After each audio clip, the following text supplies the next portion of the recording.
పాటల్లో మీ ప్రమేయం పూర్తిగా ఉండేదా? ప్రమేయం పూర్తిగా కాదు, కొంతవరకు ఉండేది. అది అన్యాయం.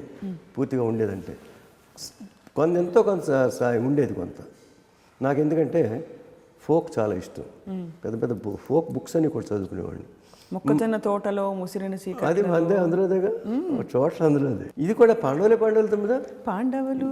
మన సౌకర్ జనక్ గారు మొదటిసారి స్టెప్ వేసిన అంటే ఎక్కువగా ఒక జడ్జి గారి భార్య ఒక పల్లెటూరు బైతు ఆ టెంపుల్లో చూసి లవ్ చేస్తాడు ఆయన. బట్ ఆ పాట చేయడానికి జానక్ గారు చాలా ట్రబుల్ ఇచ్చారు, చాలా ప్రాబ్లం క్రియేట్ చేశారు, థ్రెటన్ చేశారు నేను చేయనని. ఎందువల్ల? అక్కా తంగాయి అని టామిల్ పిక్చర్ ఒరిజినల్, అందులో పాట లేదు. అమ్మాయికి లాజిక్ ఏంటంటే అందులో పాట లేదు, పిక్చర్ సూపర్ హిట్. ఒక జడ్జి గారి భార్య పాట పాడటం ఏంటి, ఎట్లా పడుతుంది, ఆ లాంగ్వేజ్ ఎట్లా వస్తుంది, ఆ డాన్స్ ఎట్లా చేస్తుంది, అందుకని నా క్యారెక్టర్ మొత్తం నేను చేయలేను.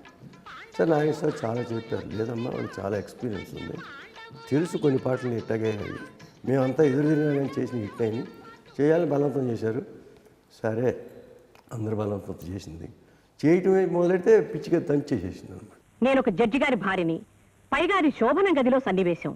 అక్కడ నేను పాడడం, దానికి తోడు ఆడడం అంత బాగుండదండి అని కొంచెం గట్టిగానే వాదించాను. కానీ రాజేంద్ర ప్రసాద్ గారు, నాగేశ్వరరావు గారు, దర్శకులు నాకు నచ్చని పాట గురించి నచ్చజెప్పి ఒప్పించారు. ఎలాగైతేనే పాడాను, ఆడాను కూడా. నేను ఓడిపోయినా ఆ పాట చాలా పెద్ద హిట్ అయింది. ఒక్కోసారి గెలుపులో ఉండే ఆనందం కన్నా ఓటమిలో పొందే ఆనందం ఎంతో తీయగా ఉంటుంది. మీరు పాటలు ప్రస్తావించారు కాబట్టి నిన్ను వీడని నీడను నేను, ఆ దెయ్యం పాట ఇప్పటికీ ఈ తరం వాళ్ళు బహుశా తర్వాత తరాలు కూడా పాడుకుంటూ పట్టేస్తుంది. దెయ్యం అంటే ఆ పాటే గుర్తొస్తుంది. కరెక్ట్. అది హైదరాబాద్లో తీసింది. అది ఆ రాగం ఎంపిక చేయడం, ఆ పర్టికులర్ రాగం. అంతా is great Shivaranjani music director, Mahadevan is great music director, Athreya is great writer.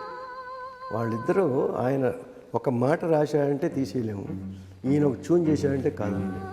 కాకపోతే ఏంటంటే ఆత్రేయ గారు రాయడానికి వారం పడుతుంది, ఈయన కంపోజ్ చేయడానికి అరగంట పడుతుంది. తేడా ఆత్రేయ గారు కూర్చున్నారంటే ఒక 3 రోజులు ఆ డ్రై ఫ్రూట్స్ తింటమే సరిపోతుంది కూర్చుని, మిగతా అంతా శుభ్రంగా ఉరక్కొట్టి నిద్రపోతాడు, శుభ్రంగా వేసి వేసుకుని. 10 మందిని మెయింటైన్ చేయాలి, పరుగులు తీసుకెళ్ళేవాళ్ళం. ఈ ఊళ్ళో కాదు, ఏ ఊళ్ళో ఉంటే ఆ ఊళ్ళో కాదు కంపోజింగ్. ఒక్కొక్క సినిమాకి ఒక ఊరు తీసుకెళ్ళేవాళ్ళం, ఆర్కెస్ట్రా అందరినీ.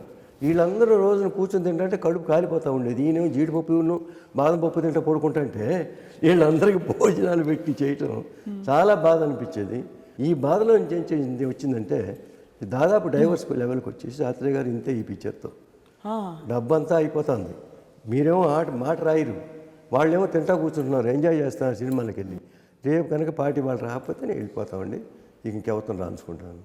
ఇలా కబన్ పార్క్లో కూర్చుంటే అది లవర్స్ కార్నర్, మొత్తం యంగ్స్టర్స్ మొత్తం రెగ్యులర్గా చాలామంది వస్తారు, రకరకాల వాళ్ళు, గొడుగులు తెచ్చుకునేవాళ్ళు గొడుగులు, చెట్టు చాటును కూర్చునేవాళ్ళు చెట్లు, ఎవరు కూడా వాళ్ళది.